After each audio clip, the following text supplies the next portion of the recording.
প্ৰথমতে আপোনালোকক সকলোকে মই ধন্যবাদ দিছোঁ আৰু আজি যিটো উদ্দেশ্য লৈ পেলাই আমি ওদালগুৰিলৈ আমাৰ ডিচি কোৰ্টত আহিছোঁ মোৰ নিজৰ মনোনয়ন পত্ৰ মই দাখিল কৰিবৰ কাৰণে আহিছোঁ আৰু আমাৰ সমষ্টিবাসীক সকলো ব্যক্তিক বুদ্ধিজীৱীৰ পৰা আদি কৰি লৈ পেলাই যিখিনি আমাৰ দলৰ কাৰ্যকৰ্তা আছে তৃণমূল পৰ্যায়ত মানে আমাৰ নেতৃবৰ্গ আছে আৰু লগতে জিলা ব্লক ডিষ্ট্ৰিক্ট যিখিনি হেৰি আছে তেওঁলোকৰ সহায় সহযোগ মই আজি আহিছোঁ আৰু লগতে আশা কৰিছোঁ আজি এই যিটো কাৰ্যসূচী এইটো সম্পূৰ্ণভাৱে সমাপন হ'ব আৰু আজিৰ পৰাই মই নিজকে সংকল্পবদ্ধ লৈছোঁ আহি থকা যিটো 9 এপ্ৰিলত আমাৰ অসম বিধানসভাৰ নিৰ্বাচন হ'বলৈ গৈ আছে এই নিৰ্বাচনত মই অতিকৈ তেওঁলোকৰ আশীৰ্বাদ লৈ পেলাই মই 100% বিজয় সাব্যস্ত কৰিব পাৰিম বুলি মই আশাবাদী জিকাৰ পিছত নিশ্চয়কৈ আমাৰ সমষ্টিবাসীত ডাঙৰ বিভিন্ন পক্ষৰ বা বিভিন্ন জাতি জনগোষ্ঠীৰ সমস্যা নিশ্চয়কৈ থাকিব জাতি গোষ্ঠীৰ সমস্যাৰ লগতে আৰু অঞ্চলৰ বিশেষ যিবোৰ সমস্যা আছে এই সমস্যাবিলাকক সমাধান কৰাৰ কাৰণে মই আপ্ৰাণ চেষ্টা কৰিম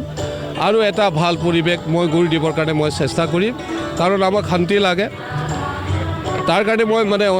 আমাৰ কৃতজ্ঞতা যাচিব বিচাৰিছোঁ আমাৰ দলৰ মুৰব্বী শ্ৰীযুত প্ৰমোদ বড়ো ডাঙৰীয়াৰ নেতৃত্বত যোৱা বেলিকাত 5 বছৰ BTCটো আমাৰ চৰকাৰ চলাইছিল শান্তিভাৱে চৰকাৰ চলাইছিল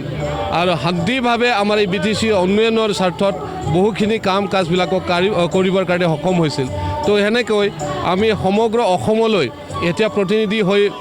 বহুখিনি সমস্যা থাকিব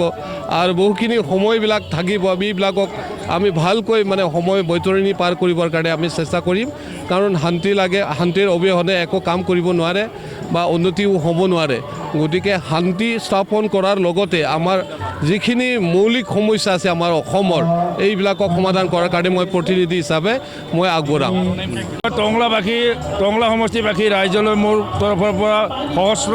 শ্ৰদ্ধা জ্ঞাপন কৰিছোঁ লগতে UPPL দলৰ প্ৰমুখ প্ৰমোদ বড়ো ডাঙৰীয়া আৰু কেন্দ্ৰীয় সমিতি জিলা সমিতি ব্লক সমিতি আৰু প্ৰাইমাৰী সমিতিৰ সকলো বিষয়ববীয়ালৈ মই আন্তৰিক শ্ৰদ্ধা আৰু অভিনন্দন জ্ঞাপন কৰিছোঁ মোক টংলা সমষ্টিৰ এগৰাকী সেৱক হিচাপে আগবঢ়াই দিয়াৰ বাবে মই সকলোলৈ ধন্যবাদ আৰু শ্ৰদ্ধা জ্ঞাপন কৰিছোঁ নিৰ্বাচনত NDA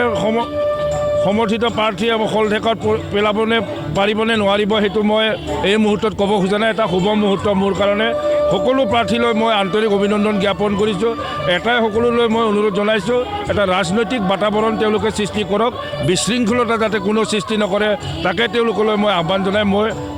এই শুভ মুহূৰ্তত মই তেওঁলোকলৈ এটা বাৰ্তা দিব বিচাৰিছোঁ আৰু সমষ্টিবাসী ৰাইজে ইতিমধ্যে মোক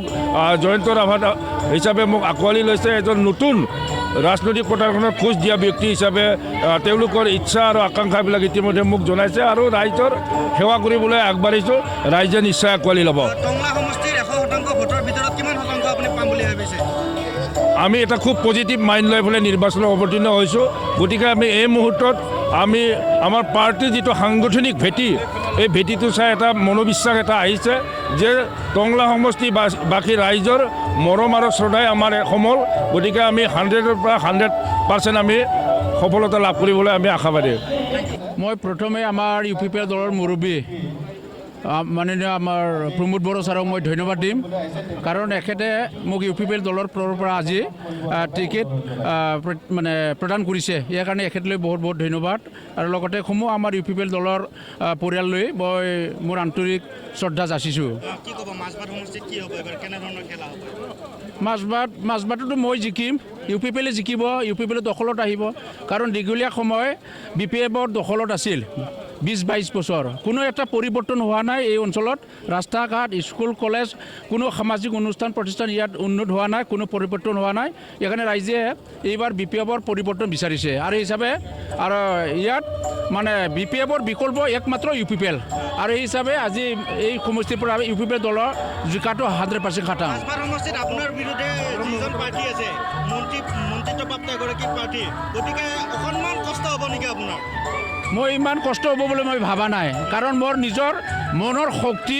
ৰাইজৰ সহায় এইটো দেখা পাই পেলাই মই ইমান কষ্ট হ'ব বুলি মই ভাবা নাই কিমান সংখ্যক ভোটৰ ভোট আপুনি আশা কৰিছে বিপুল ভোটত মই ভোটানত মই জয় হ'ম